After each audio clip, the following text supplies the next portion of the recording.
Welcome to 54 Below. Your ticket purchase helps preserve and expand the art of cabaret, allowing us to present world-class performers on our stage. We invite you to deepen your connection to the wonderful music and talented artists by joining 54 Below's patron program. Please scan the QR code on your table or visit 54below.org to learn more. Thank you and enjoy the show. Ladies and gentlemen, please welcome the composers of High Spirits, Hugh Martin and Timothy Gray.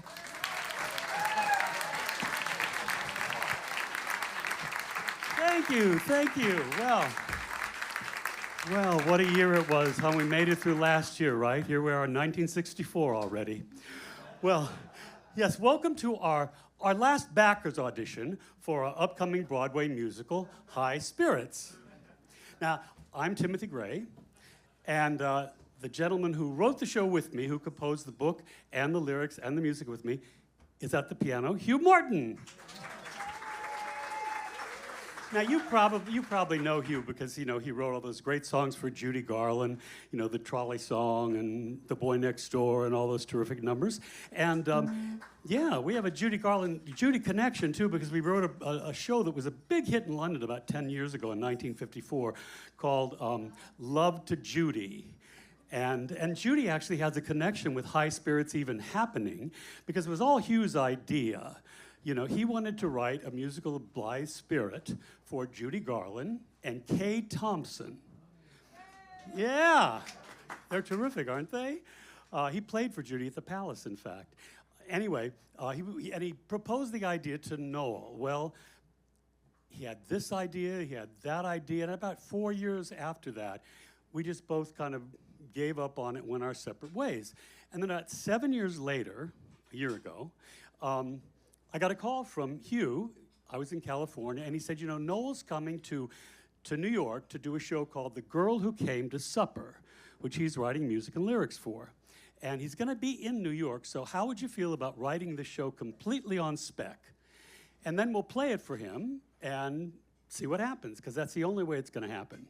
So Noel came in with low expectations, and fortunately left with high expectations.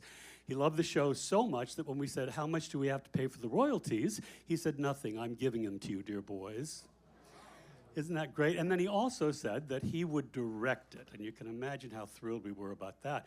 Well, in fact, for this backers audition, Noel is sitting out there tonight. Noel, stand up and take a bow, Noel. Yay. And because this is a backers audition, I know a lot of people, you've all put money in the show. I appreciate that. For those of you who it's almost $400,000. It's a lot of money for a Broadway show. But for those of you who haven't, if you want to invest, our producer, Richard Horner, is here tonight. And he's going to be out there in the lobby. If you can give him your checks on the way out, $100, $1,000. Richard, are you here? Where are you sitting, Richard? Back there, stand up, ladies and gentlemen. Richard Horner, our producer. Now, so we are going to have some cast members from the actual show. We go into rehearsal on February 1st. We have some cast members from the original show that are with us tonight. And yes, you will see B. Lilly, and you will see Tammy Grimes, and you will see Louise Troy.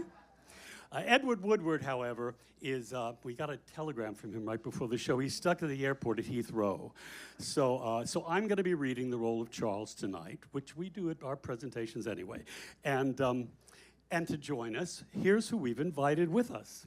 We have Carol Arthur playing the role of Edith the Maid.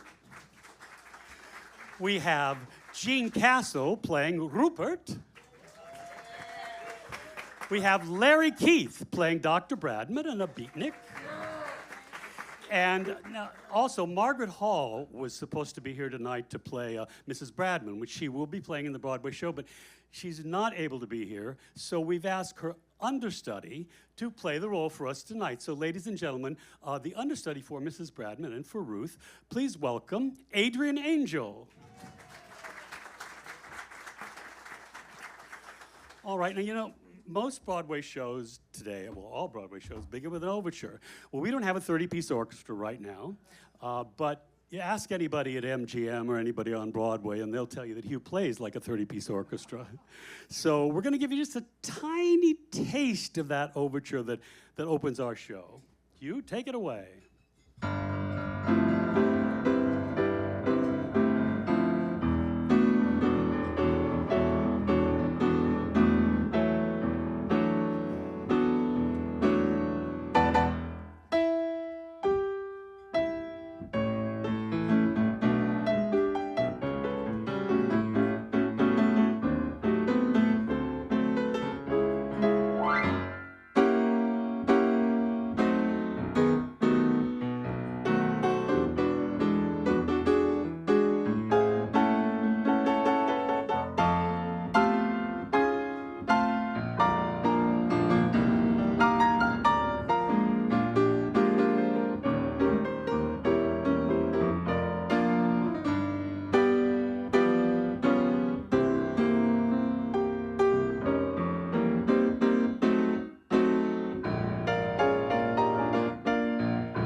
The curtains rise on the living room of novelist Charles Condamine and his second wife, Ruth, in their house in Kent. It is about 8 o'clock on a summer evening. There is a wood fire burning because it is an English summer evening, and there is always a wood fire burning on an English summer evening. Charles and Ruth are waiting for their guest, Dr. and Mrs. Bradman, and the local medium, Madame Arcati, to arrive. Charles has invited Madame Arcati to conduct a seance as research for his new mystery novel. And Ruth and Charles make a toast. And as Ruth, we have lovely Louise Troy, ladies and gentlemen. Hello, darling. To the unseen. Oh, marvelous, darling. I must say, that's a wonderful title. Edith, the maid, runs in from the hall. Edith, Yes, when you're serving dinner tonight, do remember to do it calmly and methodically. yes. As you are not in the Navy, it is unnecessary to do everything on the double. Very good, ma'am. Not at a run, Edith. Yes. She's hopeless. Old habits die hard. The poor child was trained by Elvira, and Elvira dearly loved people to hop to it when she gave an order. Does it still hurt when you think of her? No, not really. Sometimes I almost wish it did. I feel rather guilty. Well, I wonder if I'd died before you'd grown tired of me, if you'd forget me so soon. What a horrible thing to say. Well? I haven't forgotten Elvira. I remember her very distinctly indeed. I remember her gay charm when she had achieved her own way over something, and her extreme acidity when she hadn't. I remember her physical attractiveness, which was tremendous, and her spiritual integrity, which was nil. You can't remember something that was nil. Well, she certainly had a talent for living. It's a pity she died so young. Poor Elvira. I was devoted to Elvira. We were married for 5 years. She died. I missed her very much. That was 7 years ago. I have now, with your help, my love, risen above the whole thing.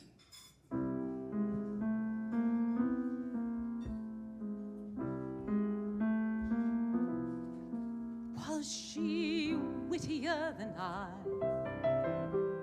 cleverer than I, walking down the street to meet you? Was she prettier than I? Wonder why I never try, just asking, unless I was too afraid that you would have to confess. She was cleverer than I, wittier than I, and I might as well accept it. She was prettier than I. Maybe so, but this I know, I'll show you by and by. She never could have loved you half as much as I.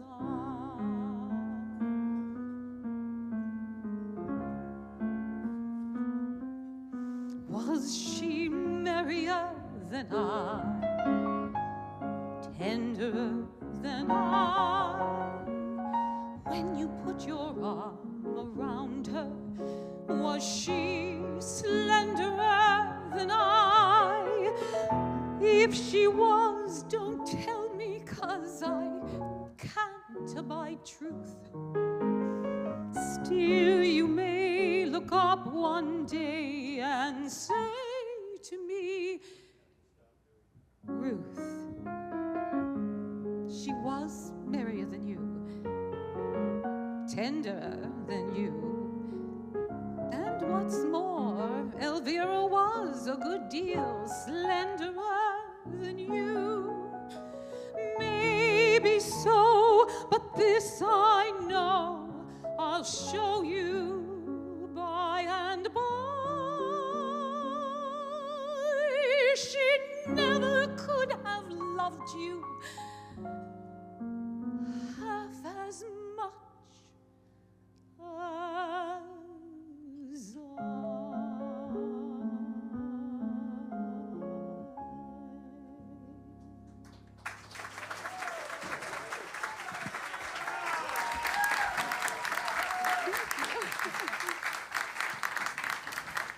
Dr. and Mrs. Bradman. We're not too late, are we? I only got back from the hospital about half an hour ago. Oh, not at all. Madame Alcante hasn't arrived yet. Oh, we passed her along the way. She's pedaling up the hill this very minute. She goes everywhere on that bicycle. Well, that's very high-spirited of the old girl. I feel really quite excited. I've only seen Madame Alcante 2 or 3 times in her coffee house. She was surrounded by some rather peculiar young people, but I've never seen her do anything at all peculiar, if you know what I mean. Madame Arcati.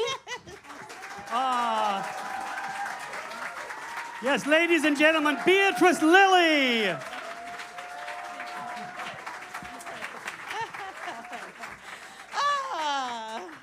I've leant my bicycle up against that dear little bush. It will be perfectly all right if no one touches it. How nice of you to come all this way. I'm so sorry I'm late, but I had a sudden presentiment that I was going to have a puncture, so I went back to fetch my pump, and then, of course, I didn't have a puncture at all. Well, perhaps you will on the way home. Oh, Dr. Bradman, the man with the gentle hands. I'm delighted to see you looking so well. This is my wife, Violet. Well, how do you do? It's very good to meet you. Now, would you like a drink? Oh, well, if it's brandy, yes. If it's a concoction, no. Experience has taught me to be very wary of concoctions. It's brandy. Oh, well, then, how delicious. It was wonderful cycling across the heath this evening. I was deafened with bird song. Oh, thank you. Bong ho! Bong ho! Don't you find it very tiring bicycling everywhere? Oh, no. On the contrary. It stimulates me. It's down with your head and up with your heart, and you're over the top in a flash, skimming down the other side like a dragonfly. Give me a bike, give me a lane, give me a spin in the sun or the rain. I love to swoop, I love to swerve, I love each highway and byway and curve. Pump, pump, pump, here comes a hill. Thump, thump, thump, ooh, what a thrill. With the flick of the wrist I can turn, I can twist, I can lurch, I can list, I can fly. I send the old spokes round and around, feeling my wheel is a mile off the ground, banishing care, banishing gloom, zooming as fast as a witch on a broom. Some folks like a swim or a hike, but what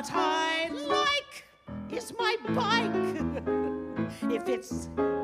If it's catching the grip you want, it's a ship you want. It's a ship you want.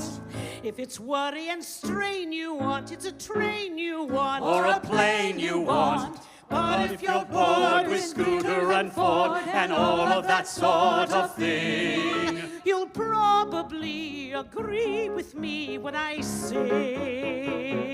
Give me a bike, give me a lane, give me a spin in the sun or the rain. Breathe it out, breathe out it in. Let all that oxygen tune up your skin. Rush, rush, rush into the fray. Mush, mush, mush, pedals away. If your heart starts to pound and your head spins around and you fall on the ground in the dust, just pick yourself up, dust yourself off, stick out your tongue at the people who scoff. Rhythm's the thing, don't miss a beat. Whistle Ravel as you roll down the street. Trams and tubes may go on strike, that wouldn't affect me at all. so let them strike. I won't have to hike for the thing I like.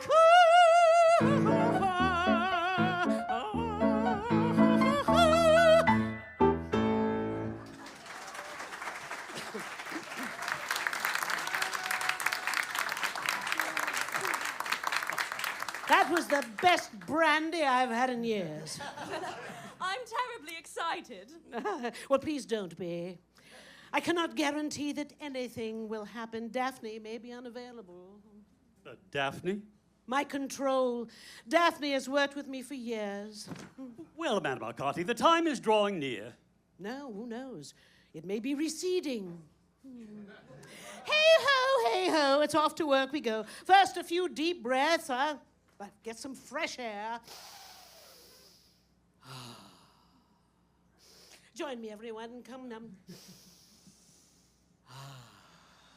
Now, a few vocal exercises. Little Tommy Tucker sings for his supper. What shall we have but brown bread and butter? I despise that, because it doesn't rhyme at all. But Daphne loves it. How old is Daphne?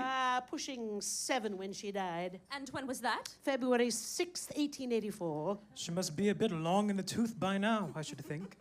You should think, Dr. Bradman, but I fear you don't.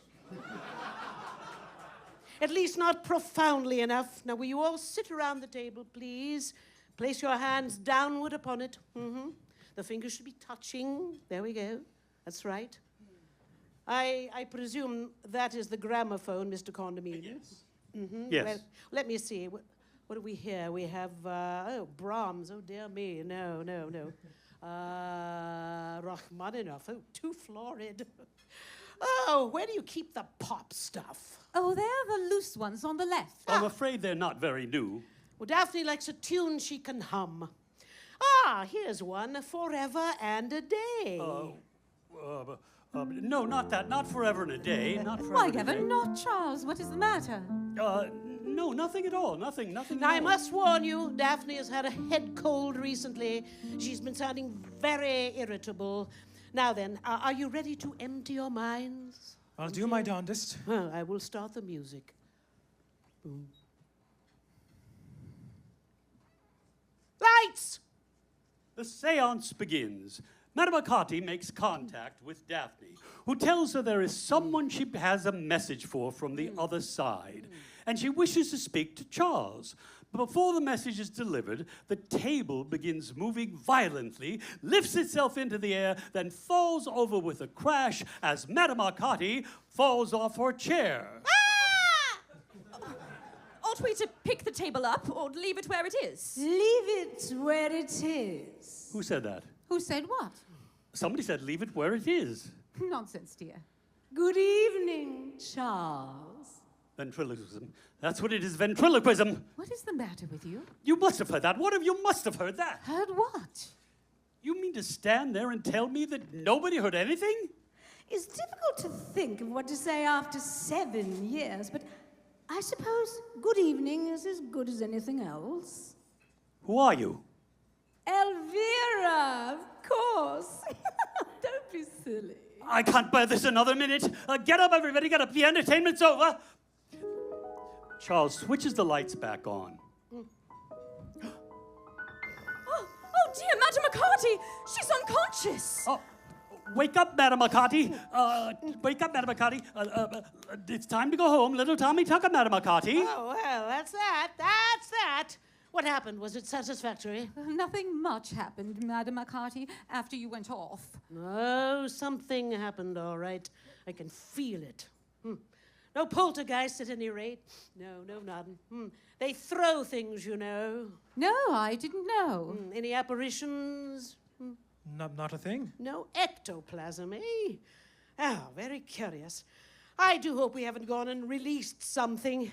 If any manifestation should occur or you hear any unexpected noises, you might let me know at once. We'll telephone you immediately. I think I really must be gone my way now. I'm so sorry so little occurred. It's that cold of Daphne's, I expect. You know what children are when they have anything wrong with them. It was thrilling. It really was. Aye. I felt the table absolutely shaking under my hands. Well, it was nothing, really. Good night, everyone. Next time we really must put our backs into it. Excuse me.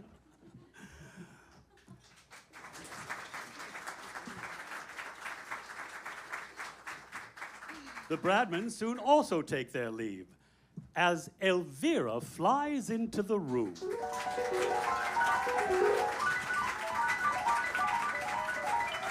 Ladies and gentlemen, Tammy Grimes as Elvira. I suddenly felt a draft. There must be a window open. Oh, no, they're shut. Oh.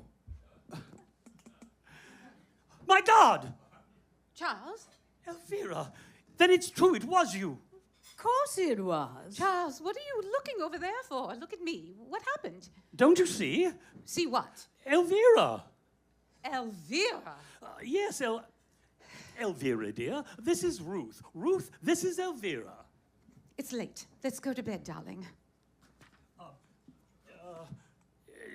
Do you mean to say you can't see her? If this is a joke, dear, it's gone quite far enough. What am I to do? What the devil am I to do? Well, I think you might at least be a little more pleased to see me. After all, you conjured me up. I didn't do any such thing. Nonsense! Of course you did. That awful child with the cold came to me and said you wanted to see me urgently. I've gone mad. That's what it is. I've just gone mad. Stop talking like that, Charles. Relax. How can I relax? I shall never be able to relax again as long as I live. Come to bed, Charles. You can't relax standing up. African natives can. They can stand on one leg for hours. Well, I don't happen to be an African native. You don't happen to be a what? An African native. A what? It doesn't matter. Ruth, really, it doesn't matter. We'll say no more about it. Would you like a brandy? Very unwise. You never could drink.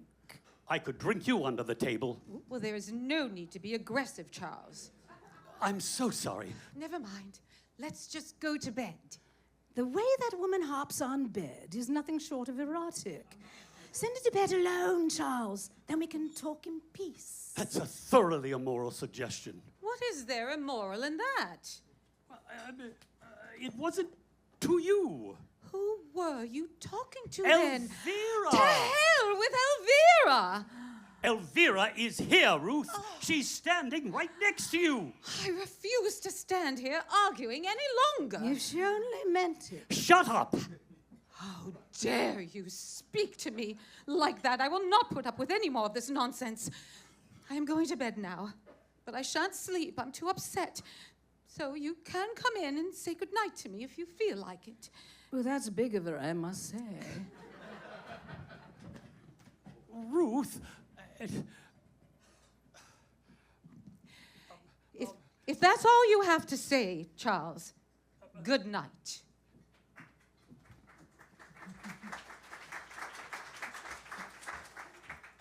Elvira, how Poor- could you? Poor Ruth.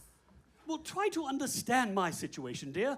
I've been married to Ruth for 5 years, and you've been dead for 7. Not dead, Charles. Passed over. It's considered vulgar to say dead where I come from.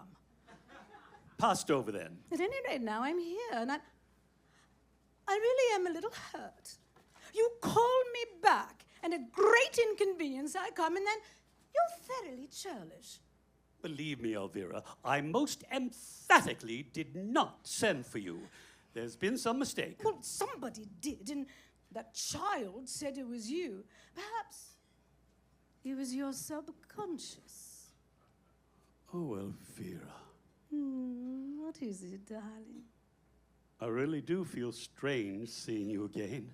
I loved you very much. I loved you too.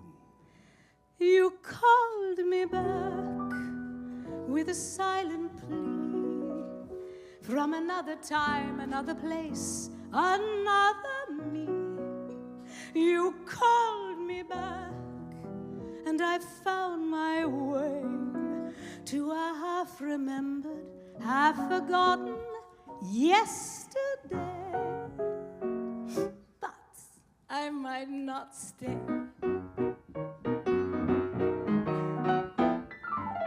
You better love me while you may. Tomorrow I may fly away. I want your gentle touch, your continental touch, your elemental touch. You want me to, oh, I know that you do. You better love me while I'm here. I have been known to disappear. So don't let this miracle melt away. The clock ticks fast above me. If you think fondly of me, you better love me while you may. You better love me while I'm here. I have been known to disappear. So don't let this miracle melt away. The clock ticks fast above me. If you think fondly of me, you better love me while you may. Love me, love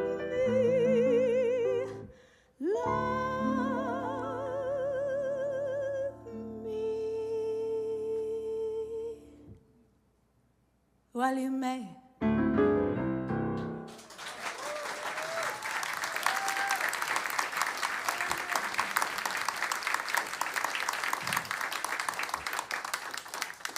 Elvira. Ruth. To hell with Ruth. The next morning, the sun is shining brightly, but Ruth is still upset with Charles, and he's unable to convince her that he saw Elvira. I know what it is. You're jealous. Your whole being is devoured with jealousy. Oh, this is too much. Women. Oh, I know women. Your view of women is academic, to say the least of it, and just because you've always been dominated by them, it does not follow that you know anything about them. The only woman in my life who's ever attempted to dominate me is you. You've been at it for years. That is completely untrue. Oh, no, it isn't. You boss me, and you bully me and order me about. You won't even allow me to enjoy an hallucination if I want to. Who's this wench in my hair? Who's this lass with the deadly air? The shrew I see is strange to me. She couldn't be the girl I married. She was sweet. She was swell. Now my heaven has turned to hell. She's hard as nails and off the rails. Where is the girl I married?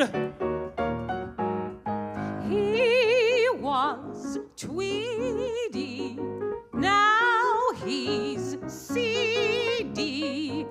He looks so helpless, hopeless, and harried. I wonder what became of the man I married. He was darling, now he's snarling. I loved him so when over the threshold I was carried. Where man I married. He Full of rage, was full of wrath. Now What a temper this lady has. It's clear looks to so see helpless she'll and harass me, harried. embarrass what me became of till the I man go I balmy. married. What He a nag, was what a bore. darling. She Now was never he's this fierce before. snorting. She I raves loved and him so rants when over and the threshold I wears was the carried. pants. Where is the girl I There's married? danger, my husband's a stranger. Who? What? When? Why? Where is the girl I married?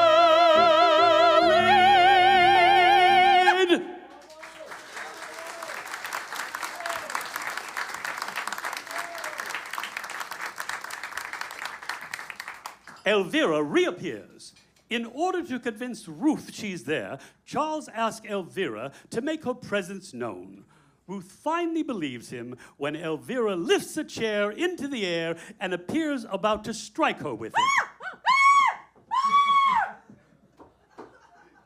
The scene changes to Madame Arcati's inner circle, a coffee house and refuge for spiritualistic beatniks in Kings Road, Chelsea. Outside, Madame Arcati's protege, Rupert, attempts to attract customers. Come to Madame Arcati's coffee shop. It's a few blocks below Sloane Square. The inner circle's the name of her coffee shop, and you will meet the spirits there. Meet the spirits there. Meet the spirits there. Come to Madame Arcati's coffee shop. It's a few blocks below Sloane Square. The inner circle's the name of her coffee shop, and you will meet the spirits there. Meet the spirits there. Meet the spirits there. Meet the spirits there.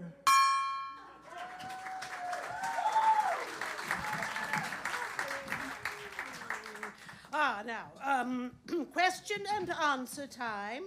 Who shall be the first to take the plunge? Oh, come, don't be shy. What are our problems? Madame Arcati, Yes, Rupert. I don't have any confidence in myself. Oh, be positive. Children, tell Rupert our golden rule. If you want to reach the highest goal, let your spirit take control. Splendid, splendid. Now tell this poor benighted child the way we let the spirits help us. Every time you get the chance, throw yourself into a trance. Excellent. I'll try, Madame Arcati. Good show. You need no drinks. You need no smokes. You need no aspirin in your cokes. No benzodrine in your Ovaltine. Just go, go, go into your trance. No opium or cocaine kicks. You don't need heroin for a fix. No me and you smoking tea for two.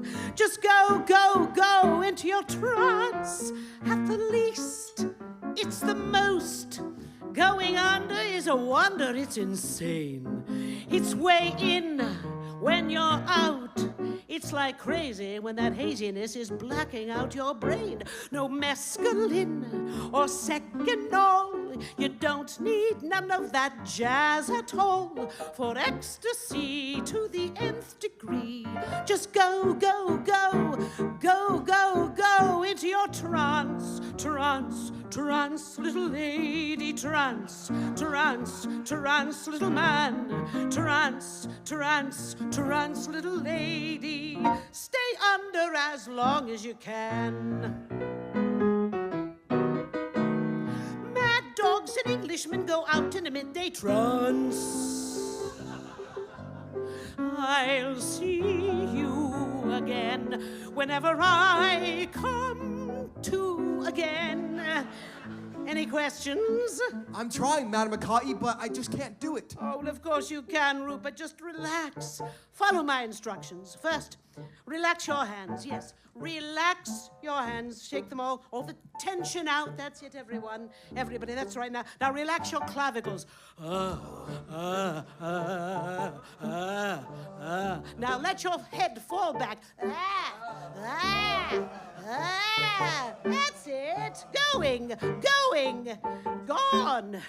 You need no drinks. You need no smokes. You need no aspirin in your cokes. No Benzedrine in your Ovaltine. Just go into your trance. No mescaline or Secanol.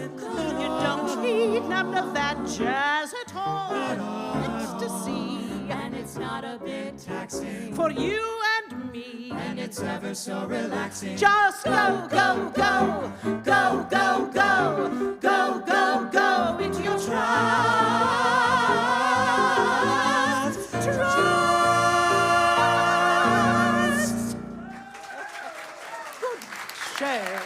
Good show. Yes. Oh, my dear Mrs. Condamine, you gave me quite a turn. How do you do? I am profoundly disturbed, Madam Arcati, and I need your help. Oh, by all means, fire away. I know it sounds idiotic, but the other night during the seance, something happened. Oh, I knew it. Probably a poltergeist. They are enormously cunning, you know. Sometimes lie doggo for days. You know that my husband was married before. His first wife, Elvira, died comparatively young. Where? In the house. In the very room. I am beginning to see daylight. Mm-hmm. She was convalescing after pneumonia, and one evening she started to laugh helplessly at a BBC production of Parsifal. And then died of a heart attack. Parsifal? Yes. And she materialized the other evening after I had gone? Not to me, but to my husband. Capital! Oh, but that's splendid. A genuine ectoplasmic manifestation. Oh, forgive me, Mrs. Condamine. I'm being abominably selfish. How can I help you? How? By sending her back immediately to where she came from, of course. Well, frankly, Mrs. Condamine, I haven't the faintest idea how to go about it. But that's outrageous. Well, Do you realize what your insane, immature, amateur muddling has done? You have to do something. Well, I will report it, the whole matter, to the Society of Psychical Research at the earliest possible moment, yes. Will they be able to do something? I doubt it. They've been very slipshod lately. It's too humiliating, it really is. Oh, I ought to hand you over to the police. You are entirely to blame for this whole horrible situation. Oh, kindly remember that I came there the other night at your invitation. On my husband's invitation. Well, your husband was obviously eager to get in touch with his former wife. He had no such intention. The whole thing was planned in order for him to get material for a mystery story he is writing about a homicidal medium. He merely wanted to make notes of some of the tricks of the trade. Tricks of the trade?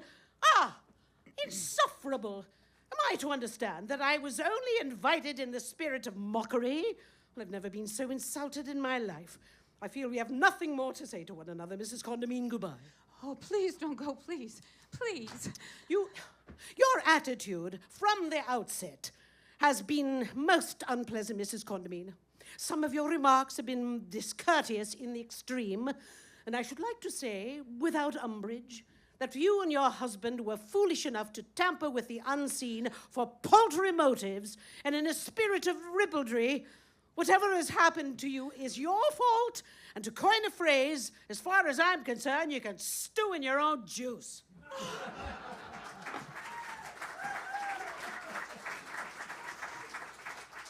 Damn!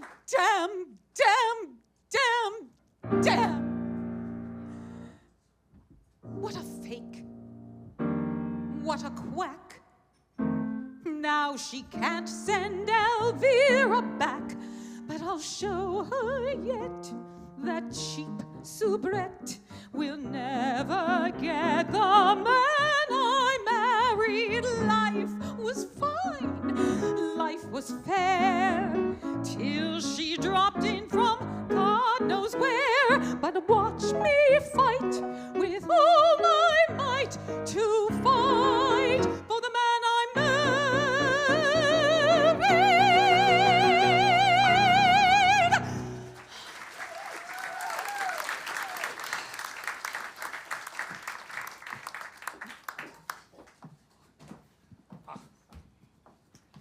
Meanwhile, back at the Condamine's living room, Charles is concerned because Ruth is late coming home. I shouldn't worry. She's probably off somewhere having hysterics and enjoying it immensely. That was quite unnecessary. Well, she's certainly very bad-tempered, isn't she? I can't think why you married her. Well, she's naturally a bit upset. We must make allowances. Do you love her Of course I do. as much as you loved me? Don't be absurd. It's all entirely different. I'm so glad. Nothing could ever have been quite the same now, could it? You always behaved very badly. Oh, Charles. Still, we had some good times together. And, apropos of that, I have a surprise for you. I love surprises. Let me put on this record.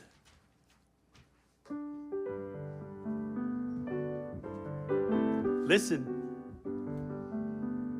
Well, what about that, eh? What about what, eh?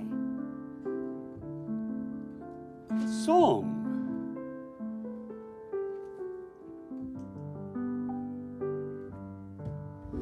The leaves will float on the breeze will float on the seas forever and a day. The moon will glow in the skies will glow in your eyes forever and a day. For will always be spring to me when you tenderly cling to me, and you'll see the love we'll give through the years will grow and live through the years forever and a day.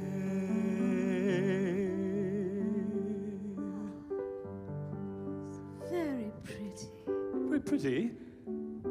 You played that record 30 times without stopping on our wedding night. Oh, Charles. You sentimental old darling. Of course I remember. It's all coming. It's all coming. It's all coming.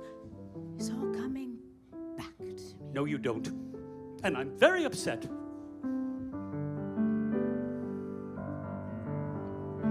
Fall will always be spring to me when you tenderly cling to me. And you'll see the love we'll give through the years will grow and live through the years forever and a day.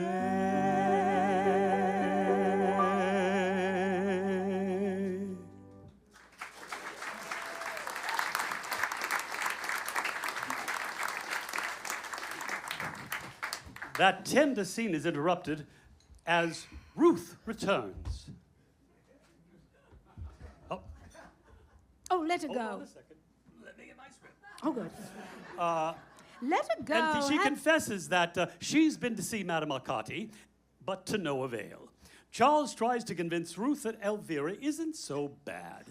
And Elvira, of course, continues to make caustic comments until Ruth loses her temper and goes to her room. Oh, let her go. Have another drink. It's unlike her to behave like this. She's generally so equable. Oh, no, she's not. Isn't not really. Her mouth gives her away. It's a hard mouth, Charles. I resent you discussing Ruth as if she were a horse. I'm going up to talk to her. I don't see why. She's so disagreeable. Besides, you did promise to take me out tonight. You're incorrigibly selfish. Well, I haven't been out in this world for 7 years. And I can't wait to go to town. I want to stroll through Regent's Park and then have supper at the Grovechester. Just, well, like we used to do. I won't be long. I'll be ready in a minute. I've been waiting 7 years, Charles, for you to get ready. Something tells me tonight is the night. Something tells me we'll take a fantastic flight. Out of time, out of space, close to heaven we'll race to a place full of heavenly bliss. Something tells me the moment is due to recapture the rapture that once we knew. But it can't happen here, for it's clear that I'm merely thin air when we're sharing a kiss. Spin with me now, spin away from the clamoring crowd. Come and begin with me now this adventure that fate has allowed. We'll be high above, in the sky above, on my favorite star-crossed cloud. Something tells me the hour is at hand to escape to a happier land. If you long for my touch and you want it so much you could die, put your life in my hands and get ready to fly. Get ready to fly.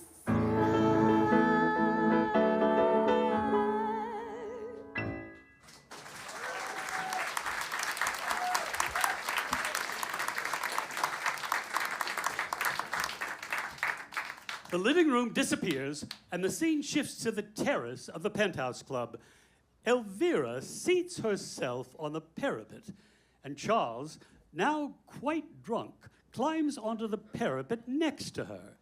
Now, during this next number, Elvira keeps refilling Charles's glass and indulging in a game rather like Follow the Leader. Elvira leading Charles and him following.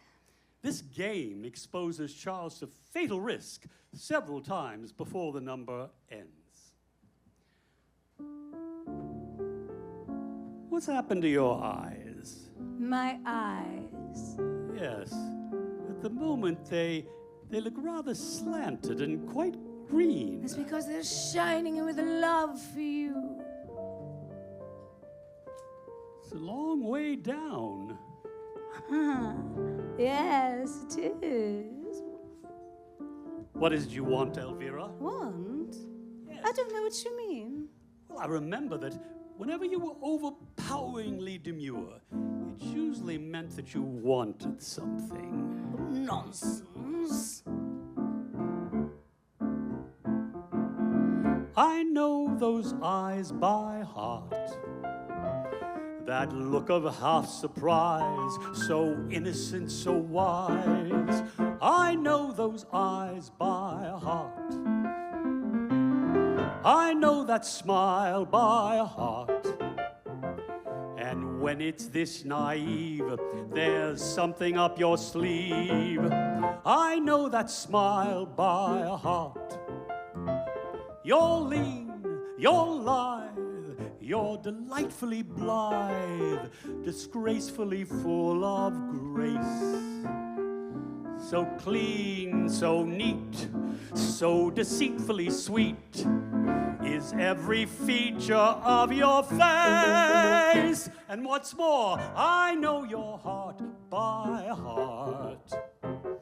It's light as a feather, tougher than leather, so I'll go on wondering whether we should be together or apart. I'm drawn to you, but I'm on to you. I know your heart by, that cheating heart by. I know your heart by heart. I know your eyes by heart. Just follow me, my That look of sweet surprise, so innocent, so wise. I know your eyes by heart. Just follow me, have another drink, and follow me. I know your smile by heart. You lost your balance, And adored when it's this naive, one. Now I've there's something up your scored one, sleeve. sweet and wine. I know your smile by heart. Don't worry, just follow me, hurry, hurry, hurry, and follow me. You're lean, you're lithe. Let's glide. So delightfully blithe. Let's ride. Disgracefully full of grace. Up above the world we'll soar. So clean, Let's float. so neat, Let's fly. so disgracefully sweet. So high the sky is every will be feature our of dancing your floor. face. Come on now. I know your heart by heart. I double dare you. And when it's the feather tougher than leather, so we'll go on wondering whether we should be together or apart. For I know your heart by, that cheating heart by. I know your heart by heart. Don't think, just follow me, have another drink, and follow me.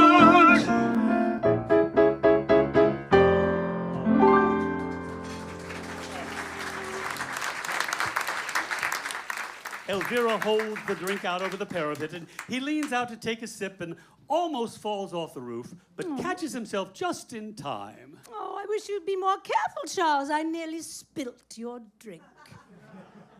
I'm sorry. Is it fun being a ghost? Or is it cold? Or is it cold being a ghost? No, I don't think so. Well, is it fun being a ghost? You'll adore it. You silly humans being tried to speed a traveler's pace with superjets and rocket ships and probes to outer space. But we upon the other side just laugh at every probe, for here we only have to think to whiz around the globe. So close your eyes and concentrate with me and see what fun an astral voyage can be. Lunch in London or gay Paris, to Singapore in time for tea. Flying is the life for me. I get around faster than sound. 2 old fashions in Tokyo and dinner down in Mexico.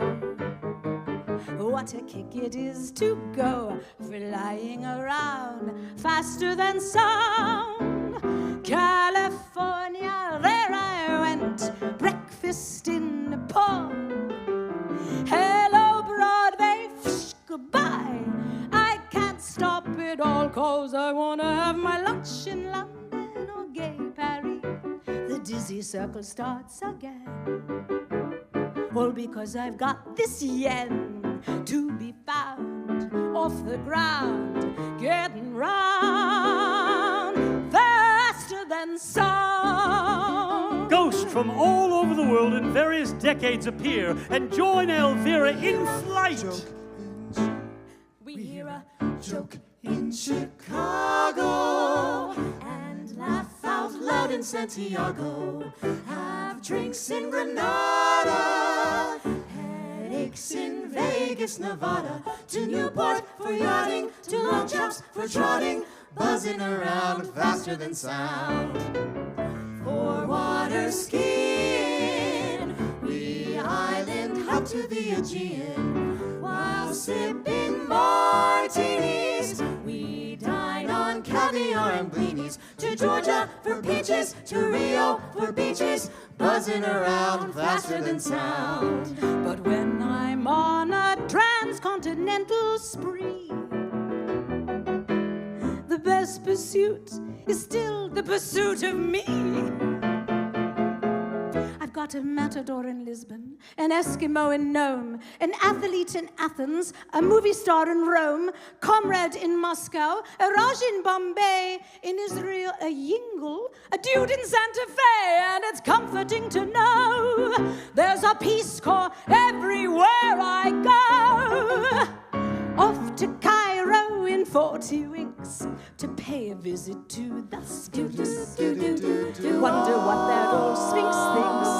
Under the ground, faster than sound. After twilight is Budapest. I race the sun to Old Key West. And I'm never second best. I'm speedy, all right, ever faster than light.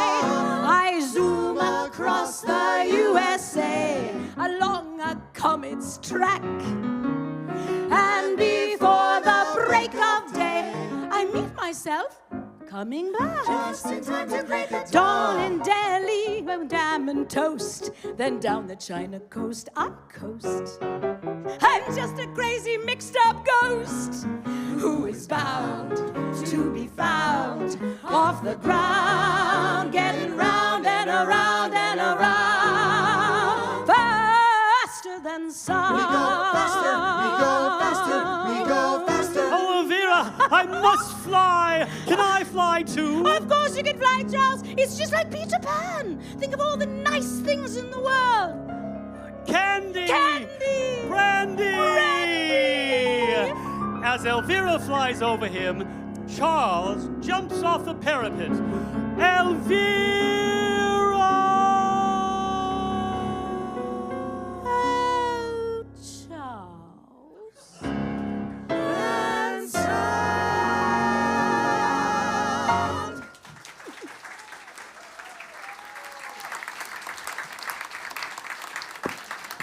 And on that cliffhanger, or parapet hanger, the curtain falls on Act 1. As the curtain rises on Act 2, we discover that Charles is a very lucky man. He only fell 3.5 feet. From the roof of the penthouse to the roof of the hotel service lift. And he only suffered a slight sprain. But by a strange coincidence, on that same day, Edith, the maid, has fallen down the back stairs, which requires a series of stitches and a Band-Aid on her head. Charles, Elvira came here with one purpose, and only one purpose. It is to get you for herself forever. Oh, that's absurd. How could she? By killing you off, of course. Killing me? You're mad. Look what happened the night you took her into town. And why do you suppose Edith fell down the stairs and nearly cracked her skull? What's Edith got to do with it? The whole top of the stair was covered with axle grease. Cook discovered it afterwards. But why should she want to kill me? I could understand if she wanted to kill you. But why me? If you were dead, it would be her final triumph over me. She'd have you with her forever on her blasted astroplane. She's probably planning a spiritual remarriage. I wouldn't put anything past her. Ruth! What are we to do? You're not to let her know that we suspect a thing. Behave as though nothing happened. I'm going to Madame Arcati immediately. She's got to help us. Even if she can't get rid of Elvira, she must know some method of rendering her harmless.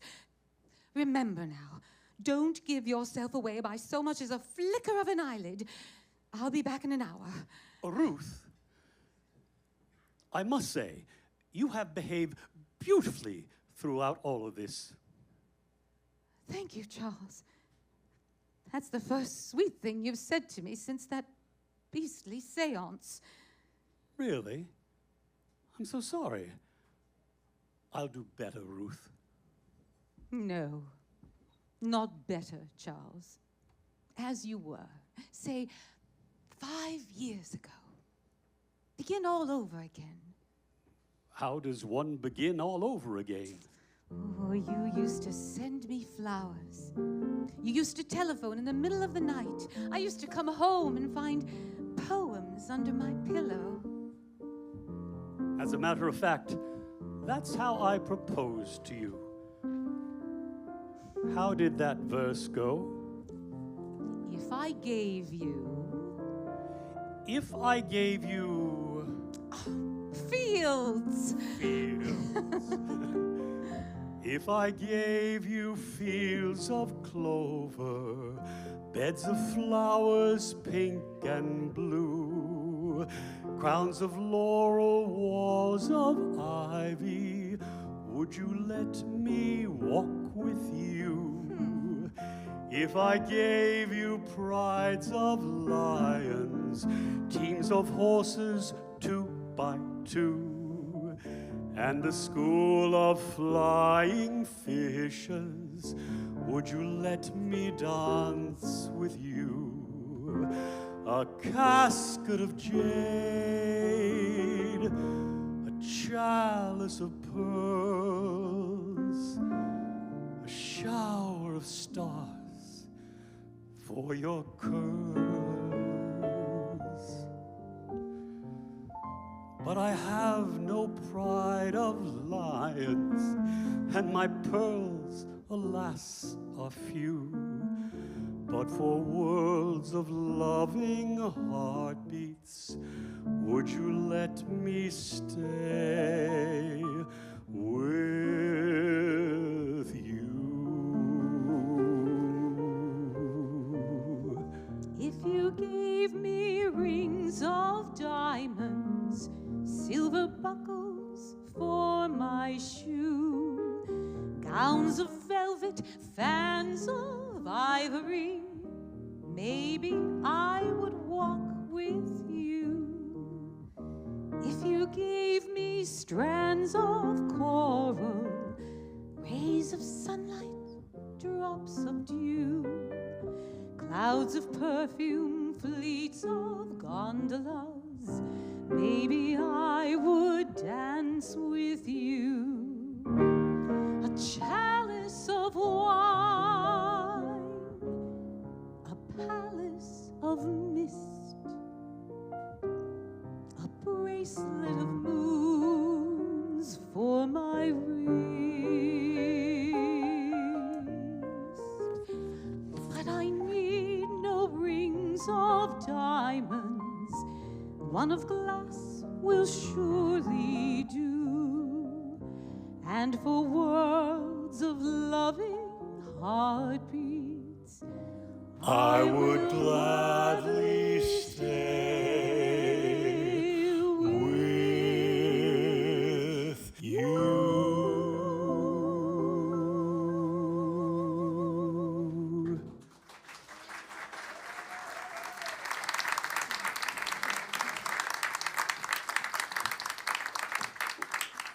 Elvira interrupts this tender scene, and Ruth makes an excuse to take her leave.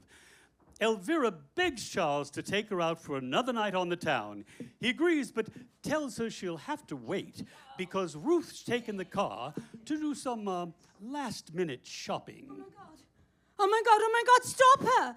You must stop her at once! It's too late now. I heard the car a couple minutes ago. What's going on? What are you carrying on like this for? What have you done? Done? I haven't done anything. Elvira, you're lying. Why are you in such a state? I'm not in a state. I don't know what you're talking about. You've done something dreadful. My God! The car! No, Charles, no. Oh, what did you do? Answer me! Answer me! Hello? Hello, yes, speaking. I see. The crossing at the bottom of the hill. I'll come at once. The door suddenly burst open. Ruth? Well, of all the filthy Ruth! Stop it, Ruth! Leave go! Elvira runs out of the room, slamming the door, and the door opens again and immediately slams behind her, as Ruth's invisible ghost chases after her. Charles is aghast as the scene shifts to Madame Arcati's bedroom. Madame Arcati is lying on a big brass bed. The alarm clock next to the bed goes off.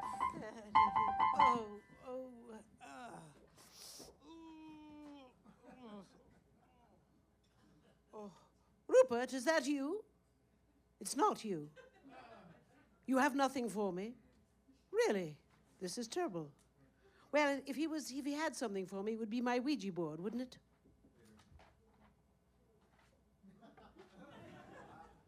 That's what I have here. That's what I have here in the script. Have you rewritten the script again? What is it?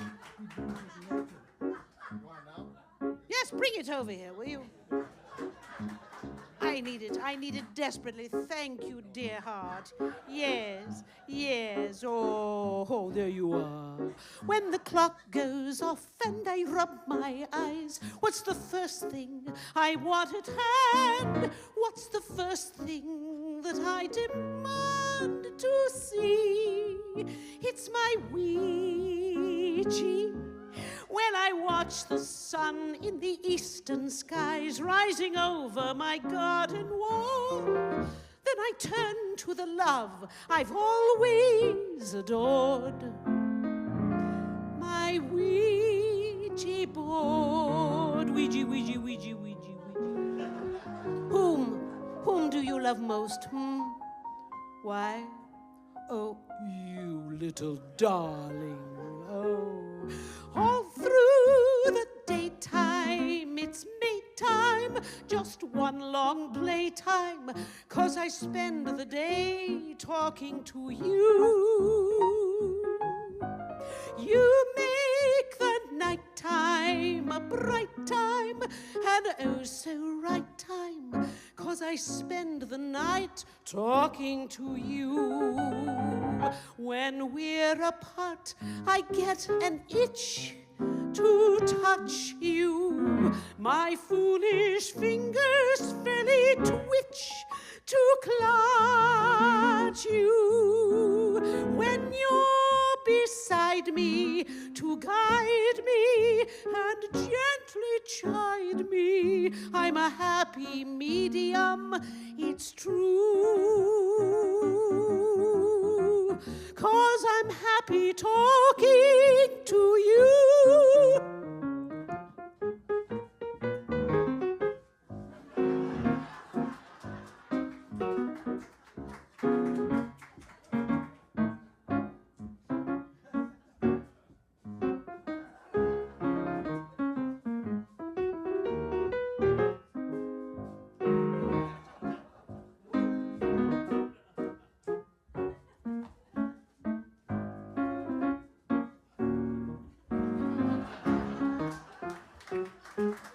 We're apart.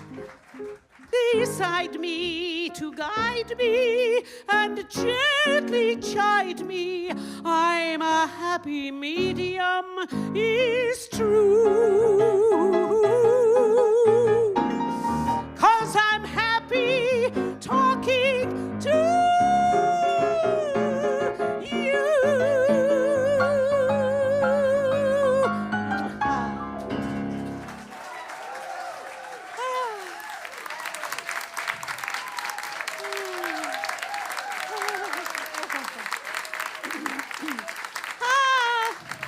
Hiya, Ouija. What's the latest news? What? What? Ruth Condamine killed? Great Scott, who done it, Ouija? Oh. That was very naughty of her. I must reach Mr. Condamine immediately. What's Mr. Condamine's number, dear? Oh, thank you, love.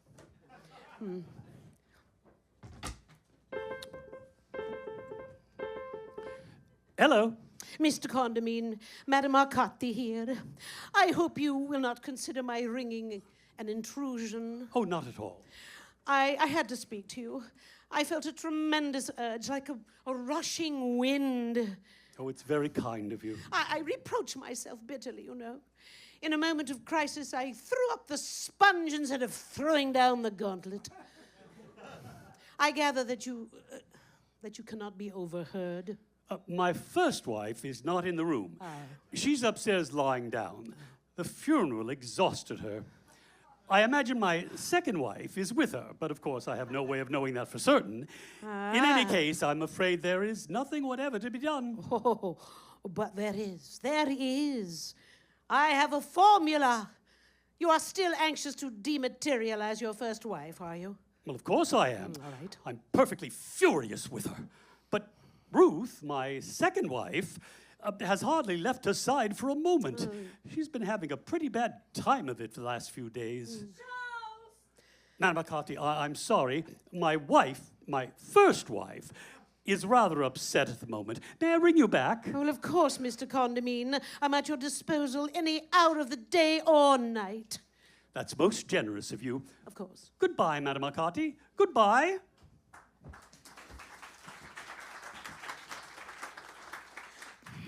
This whole thing's been a failure. Miserable failure, dreary failure. And oh, what high hopes I started out with. Well, you can't expect much sympathy from me, you know. I am perfectly aware that your highest hope was to murder me. Your behavior has shocked me immeasurably. I had no idea you were so unscrupulous. Oh, Charles. Oh, stop crying. They're only ghost tears, but they're very painful. You brought this all on yourself, you know. It's only because I loved you. The silliest thing I ever did my whole life was to love you. You always were unworthy of me. That remark comes perilously close to impertinence. You never suspected it, but I laughed at you steadily from the altar to the grave. You and your ridiculous petty jealousies. You drove me mad. That's why I went out on the moor that day with Captain Bracegirdle. I was desperate. You swore to me that you'd gone over to see your aunt in Exeter. It was the moors. With Captain Bracegirdle? With Captain Bracegirdle. I might have known it. Did he make love to you? Of course, but only very discreetly. He was in the cavalry, you know. Well, all I can say is I'm well rid of you. Well, unfortunately, you're not. Oh, yes, I am. You're dead and Ruth's dead. I shall sell this house lock, stock, and barrel and go away. I shall follow you. You called me back. I did not call you back. You were talking to me before dinner that evening. I might just as easily have been talking about Lucrezia Borgia, but that wouldn't necessarily mean I wanted her to come and live with me. As a matter of fact, she's rather fun. Stick to the point. The point is that I want to get away from you and Ruth as soon as possible. I can't stand this house another minute. Call that old bat and tell her to get to work. I won't tolerate this any longer. I want to go home. Home.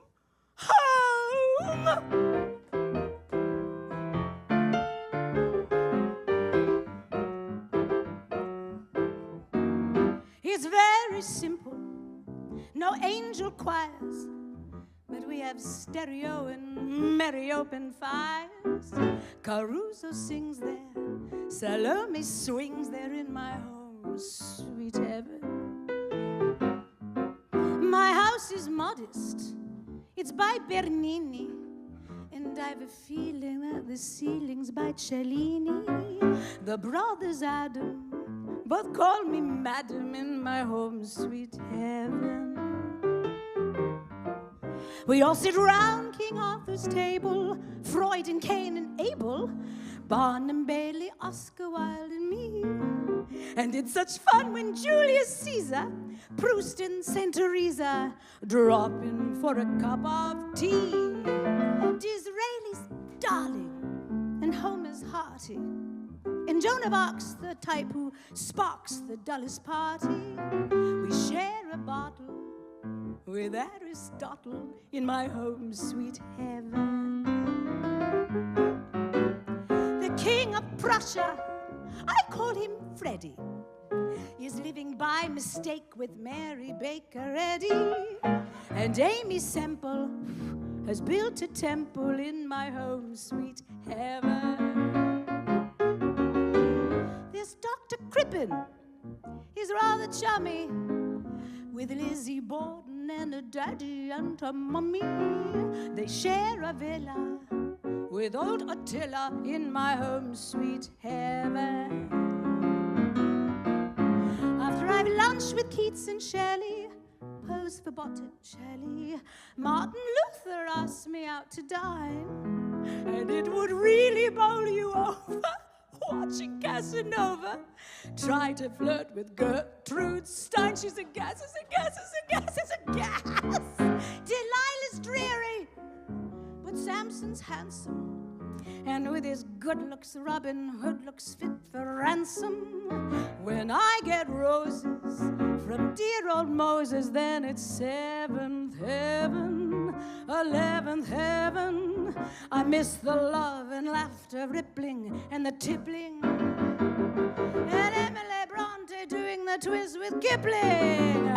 I'm homesick for my home sweet 1, 2, heaven. It's a gas, it's a gas, it's a gas, it's a gas. Homesick for my home sweet heaven.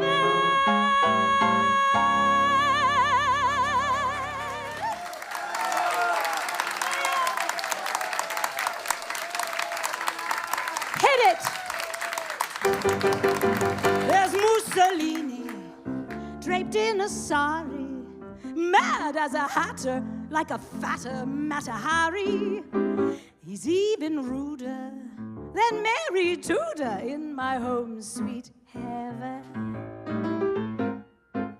King Charles' spaniel, a golden cocker, jumps up and knocks poor Whistler's mother off a rocker. Though Cromwell's crummy, we play gin rummy in my home sweet heaven. I miss old Merlin doing magic, Bernhard being tragic, Leda doing something with a swan.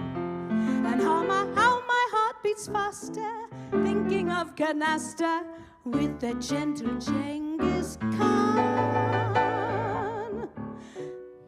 Lady Godiva is going steady with King Ethelred, who's hardly ever ready. They share a chalet with Walter Raleigh, and with good Queen Bessie, it's rather messy. I miss the thrill of seeing Milton on a bender with Bonnie Prince Charlie and the old Pretender. I'm homesick for my home sweet 1, 2. It's a gas, it's a gas, it's a gas, it's a gas, it's a gas. So homesick for my home sweet heaven.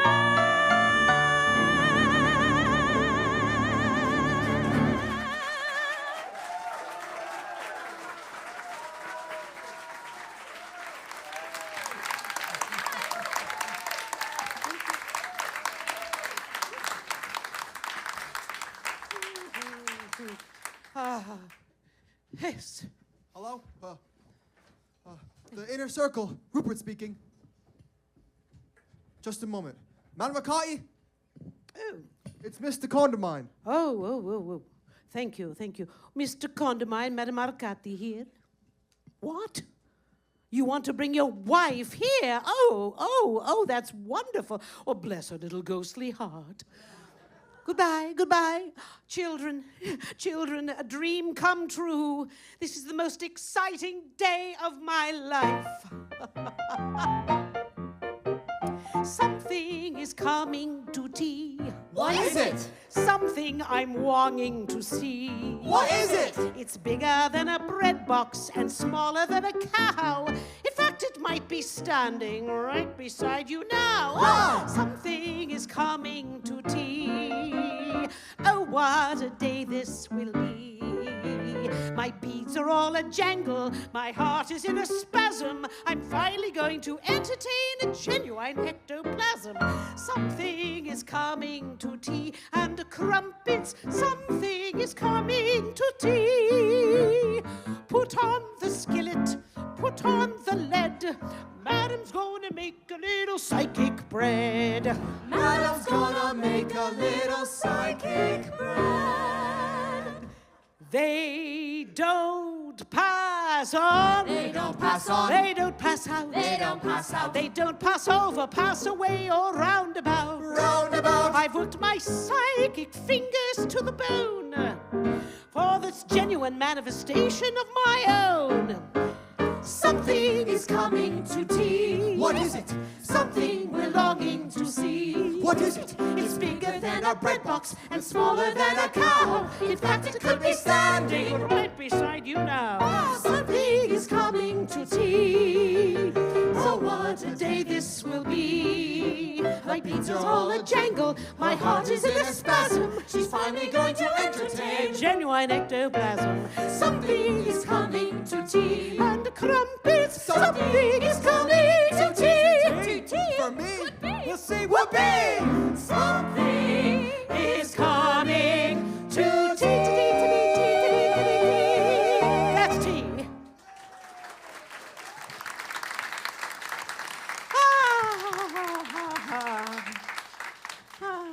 It's here, Madam McCarthy. It's here. Oh. Madam McCarthy. Madam McCarthy. Thank you. Allow me to introduce my my first wife, Oh. Elvira. Yes.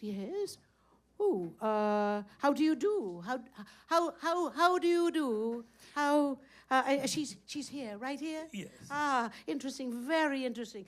Oh, I smell ectoplasm strongly. What a disgusting thing to say. Elvira. Where is she now? She's right here, close to me. Oh, where? Are you happy, my dear? Silly old bitch to mind her own business. Was the journey difficult? Was it? Are you weary? She is crazy. She says she's feeling quite strong at the moment. Oh, well, that's wonderful, wonderful. I almost have contact. I can sense the vibrations. Well, this is magnificent. Madam McCarthy, if you don't mind, maybe we could begin. Well, of course, Mr. Condamine. The little darling must be dying to return to paradise. She is one real cornball. Exorcism stations? Exorcism station. Oh, aye, here we go. All right. Are we ready? Come. May her spirit be consumed as coal upon a hearth, and may she dry up and disappear as water on the desert. May she rise into the heavens as the wind in a storm, and may she become as small as a mustard seed, and much smaller than a hip bone of an inchworm, and even smaller than the foot bone of a centipede. And the foot bone's connected to the ankle bone, and the ankle bone's connected to the shin bone, and may she become so small, so small, so small, that she is nothing. Nothing?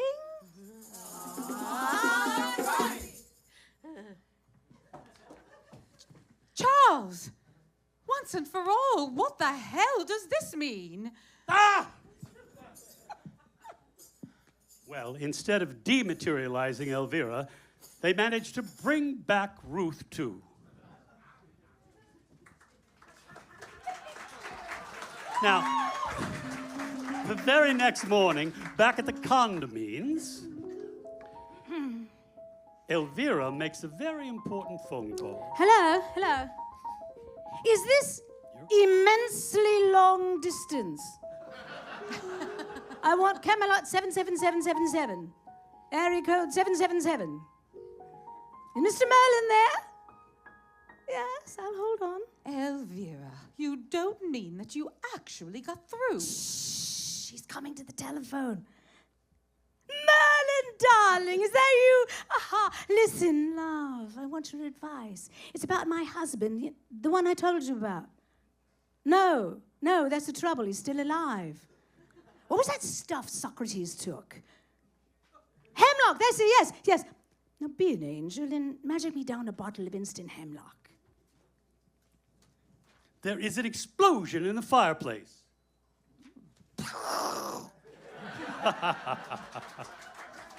Thanks, love. Good old Merlin. Nothing like instant hemlock. Open the brandy bottle. Elvira, I really do take my hat off to you. Oh, don't worry, love. I didn't die yesterday. Elvira picks up a black bottle from the fireplace. They pour the hemlock into the brandy bottle, replace the stopper, and put the bottle back on the shelf, just as Charles enters. Oh, that clock has always been too slow. It always has. It was a wedding present from my Uncle Walter. Well, all I can say is he might have chosen something a little more decorative. If that were really all you could say, Ruth, I'm sure it would be a great comfort to us all. I wish you two would stop bickering for 1 minute. Now listen, Elvira, if you and I have to go and stay together indefinitely in this house, we had better come to some sort of an arrangement. You're not going to stay indefinitely in this house. With you, then, we shall have to stay with you. I don't see why. Why don't you both take a cottage somewhere?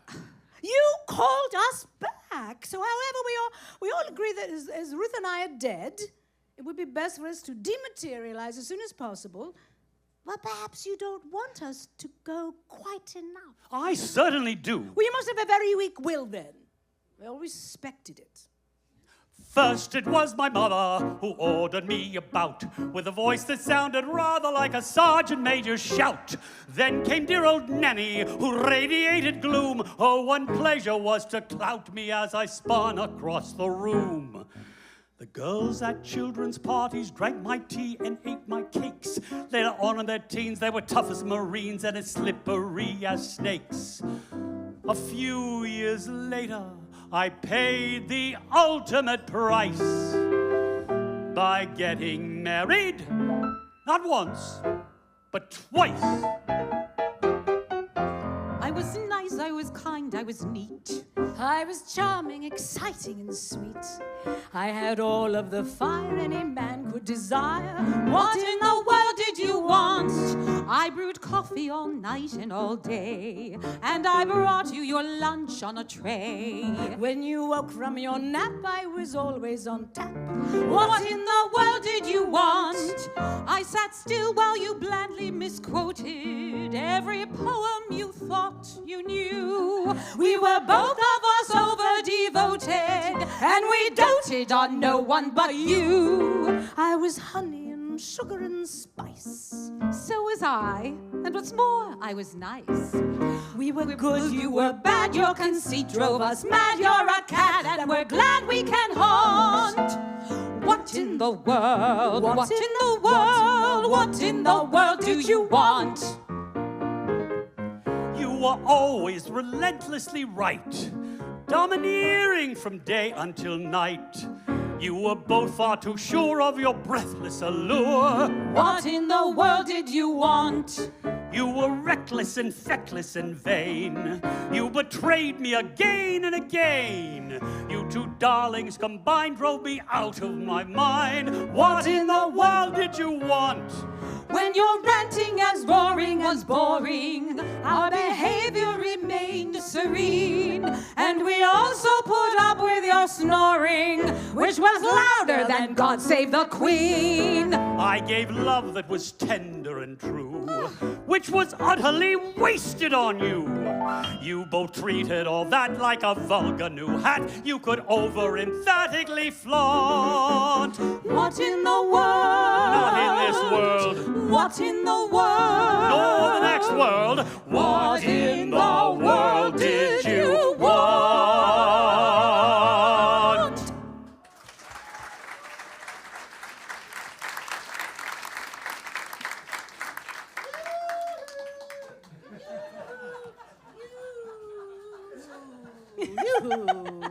I I feel I have been dreadfully remiss over this whole affair. Not only remiss, but untidy. Are your two wives still here? Visible and audible? Plainly visible and extremely audible. Oh, how disappointing for you. After a quick discussion of possible ways to solve the problem, Well, neither of them could have appeared unless there had been somebody, a psychic subject, probably somebody who knew them both, who wished for them to appear.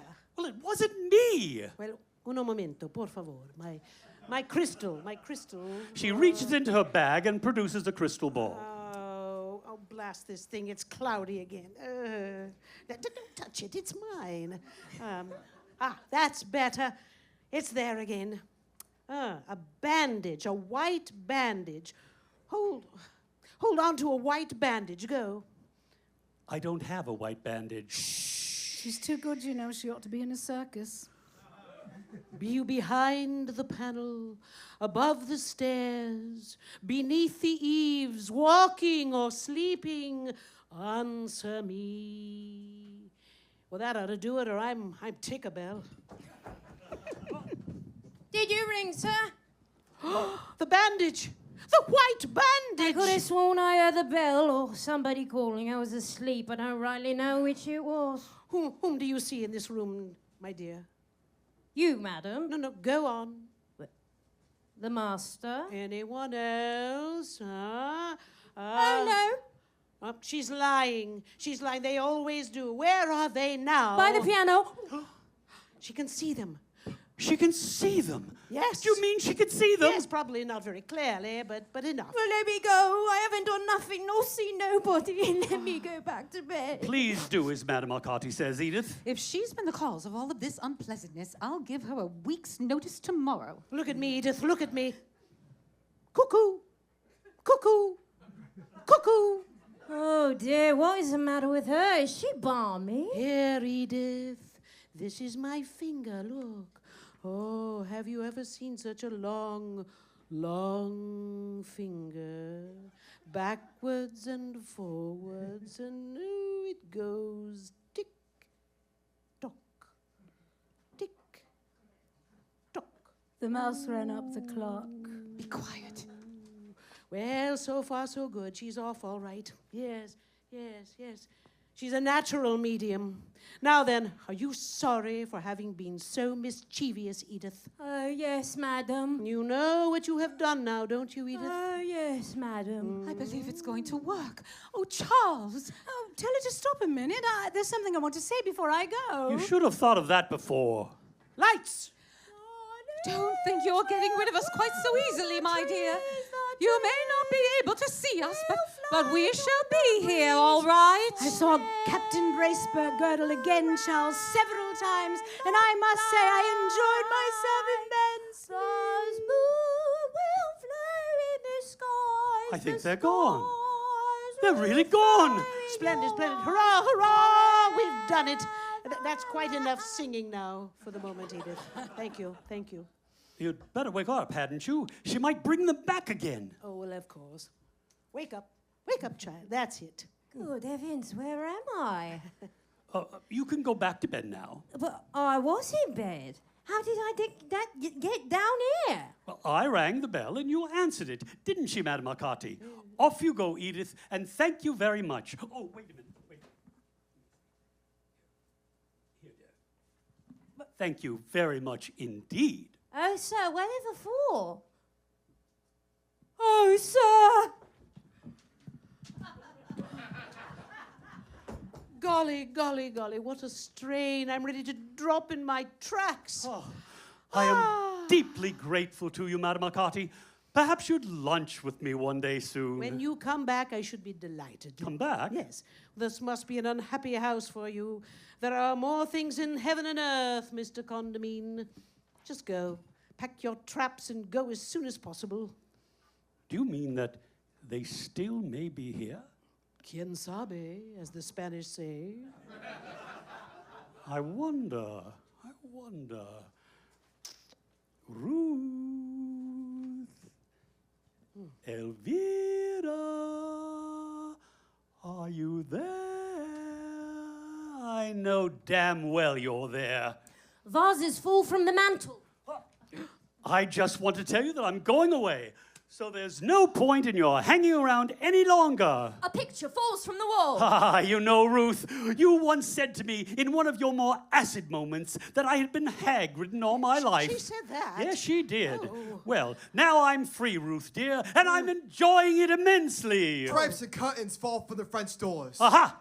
You were very silly, Elvira, to imagine that I didn't know all about you and Captain Bracegirdle. There's a crash from outside the French doors, and a pillow was thrown into the air. I did, but what you didn't know was that I was having an affair with Paula Westlake at the time. The screen in front of the fireplace falls down. I was reasonably faithful to you two, Ruth, but I doubt if it would have lasted much longer. The top of the gramophone opens. You were becoming increasingly bossy, you know. The top of the gramophone starts to slam up and down. The clock starts to strike quickly, and a lamp goes on and off.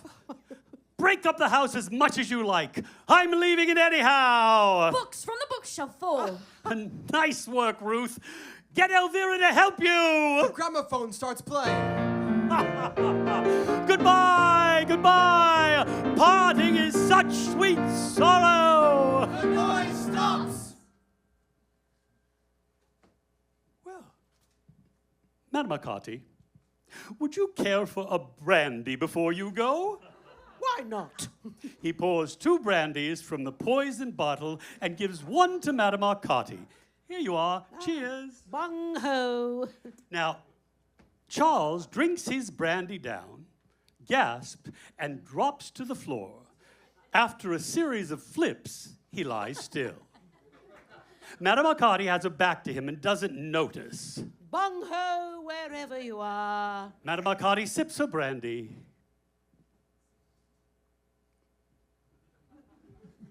Oh, oh, oh. And dies. The lights flash, and the living room disappears.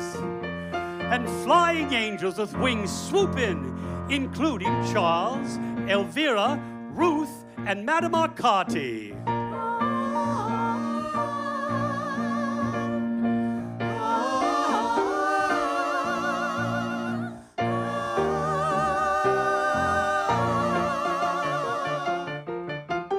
Off to Cairo in 40 winks to pay a visit to the Sphinx. Wonder what that old Sphinx thinks as I go round faster than sound. I zoom across the USA along a comet's track, and before the break of day, I meet myself coming back. And here we are back in 2025. Well, I would like to say something. Have a seat. Have a seat. Have a seat. You know, I always do these shows because I have a connection to somebody in them, and as something, you know.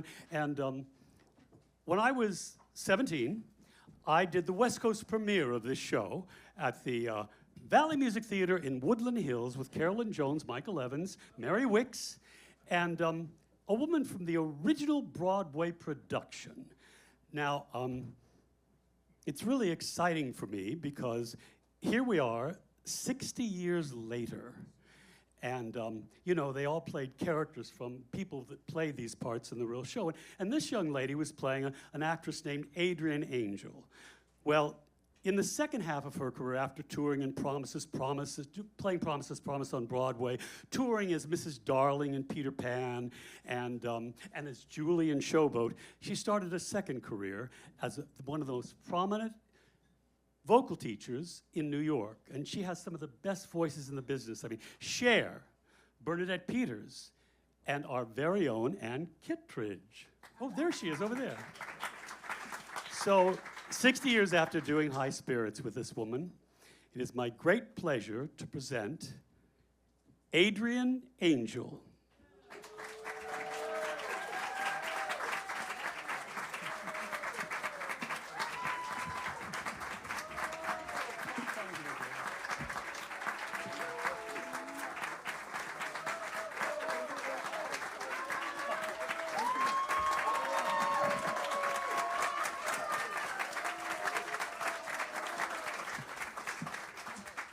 overcome.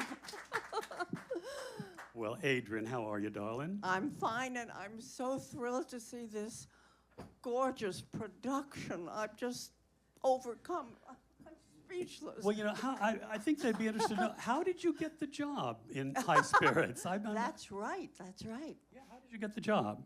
Well, I was appearing in an off-Broadway production of Hugh Martin's show, Best Foot Forward, and he came to see the show, and I was one of the principals. And from that moment on, for every show he ever wrote for television or Broadway, I was in it. That's how I got the job. Oh, how fantastic. Well, you know, my friend, we used to love to watch you in High Spirits. You're actually the only person from High Spirits on Broadway that then went on to do it afterwards, right? For a couple of years, right? Yes, what happened was there were, every summer, right after we closed, there were productions in which I played Ruth every time, and Carolyn Jones always played Elvira, Michael Evans, and we had wonderful Agnes Moorehead for one summer, Bewitched, and and then we also had Mary Wicks, who was the original, and she was marvelous. Fantastic, wasn't she? Yeah. Mm-hmm. Well, you know, I just have to say one thing Say it, about darling. Mary Wicks. If you ever watch The Man Who Came to Dinner on Turner Classic Movies, you will see her. She plays Monty Woolley's nurse, and she has a wonderful presence, and mostly much bigger than she's usually did. But she is extraordinary, and if you ever get to see her, you will love her. she was wonderful, yeah, and Carolyn too, all of them. Michael Evans, yeah, it was great. Now, you know, in that production that we did, I was in the show. I played Rupert, as a matter of fact. I was him. And yes, and my friend Claudia West, who's I know watching us on this live stream tonight, she was in the show too. She played one of you ladies, and we used to come out into the theater every night before, even though we didn't come on for a while, but we'd come on at the opening of the show because we wanted to hear you sing your first song, because we said, well, that's what a Broadway leading lady is like. And every performance we used to watch you sing, was she prettier than I? So what I'm wondering is, would you sing that for our audience tonight? You want to hear that? Yes?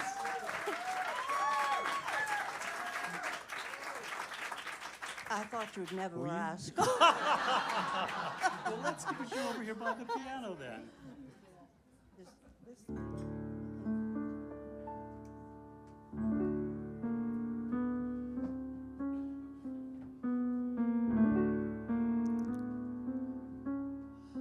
Was she cleverer than I, wittier than I, walking down the street to meet you?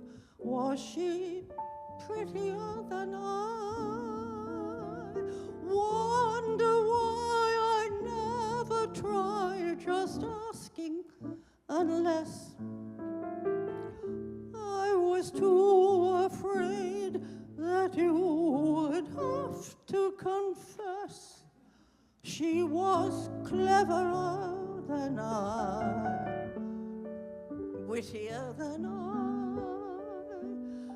and I might as well accept it. She was prettier than I, maybe so, but this I know, I'll show you by and by.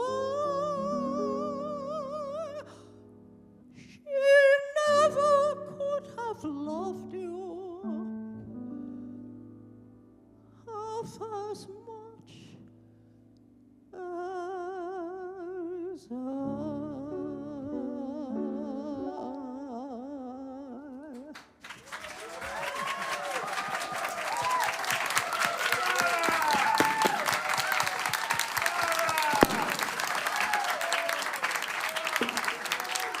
Adrian Angel, ladies and gentlemen.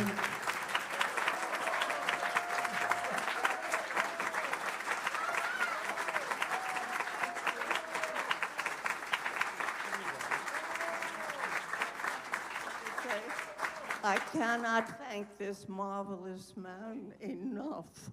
He is just a wonderful friend and a wonderful producer, director, actor, whatever. Thank you, you're so sweet. Thank you. Well, thank you. Well, speaking of which, now I would like to have these people help me thank the other people with me on stage tonight who made this show happen. First of all, on the end here, Sophia Sugros. Their real names this time. Over here we have Zoe Parrish, ladies and gentlemen. Over here, Jackson McKay. Nicholas, oh God, let me pronounce it right. Cloutier. Cloutier, that's right. Ooh. And over here, we got, and Kittredge. Yes. And Kittredge, that's right. Yeah, I got it. And over, come on. And of course, we have Christine Andreas. And the very incomparable, fantastic. Can you scooch over a little bit that way, guys? A little give room here. We're a little crunched on this. Judy Kay, ladies and gentlemen. Yay! You did it. Oh. Yes. Now, before we wrap it up, I have to ask you to help me. We want to thank these other people that made this possible. First of all, we want to thank Becky, who is doing lights, and Amanda, who's doing sound.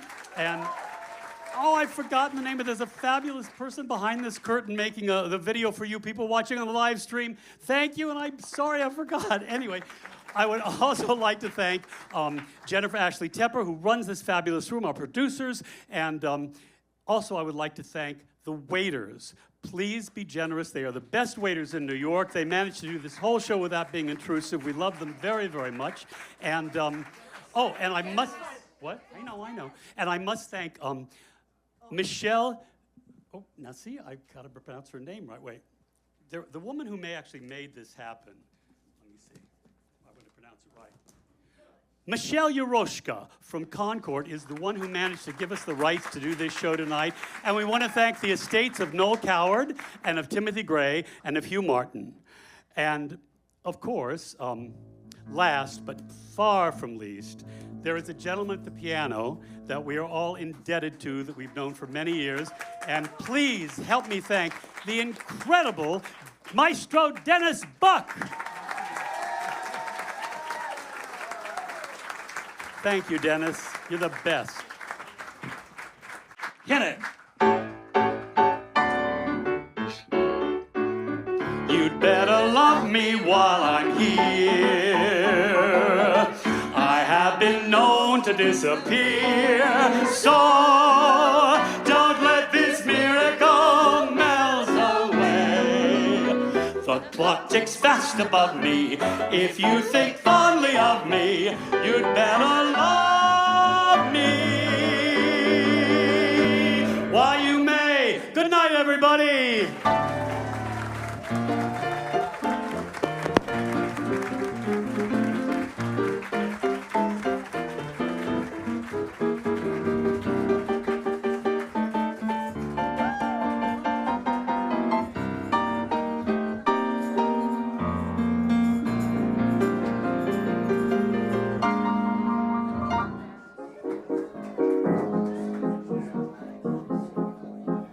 I've had poltergeists that gave me the pip.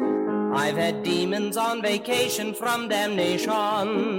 I've been pinched and punched and pressed and occasionally possessed, but I've never had a manifestation. I've had banshees that went bump in the night. I've been lifted from my bed by levitation. I've seen specters of the rose dressed in ghastly spectral clothes, but I've never had a manifestation. I've had ghouls who were absolute fools. I've had witches who were absolute holy terrors. I've had werewolves that I must say were wolves. I've had zombies with a fatal fascination. I've had every kind of haunt that a medium might want, but I've never had a manifestation. They don't pass on, they don't pass on, they don't pass out, they don't pass out, they don't pass over, pass away, or roundabout, roundabout. The world will now agree when it is shown this genuine manifestation of my own. Give a hurrah, give a hurrah for Madame Arcati. give a hurrah, Give a hurrah for Madame. Now I'll forget, she'll forget the weary years, the weary years, the slings and arrows and the salty, salty tears. salty tears. I've worked my psychic fingers to the bone for this genuine manifestation of my own. They'll put her likeness They'll put in my the likeness in the psychic psychic news. For once the lady, For once a lady, had news. so ring the bells, Yes, ring the bell and raise the roof, and raise the roof. The doubting Thomases will see a little proof. Got the proof. The unbelievers will be overthrown by this genuine manifestation, This true blue recreation of my own. I've had spooks that were absolute kooks, ectoplasms that could give a girl fits of laughter. I've had phantoms, furies, fairies, and fiends. I've had nearly all the creatures in creation. But at last there's something more, my excitement runneth o'er, for tonight I've had a manifestation, a living, breathing man.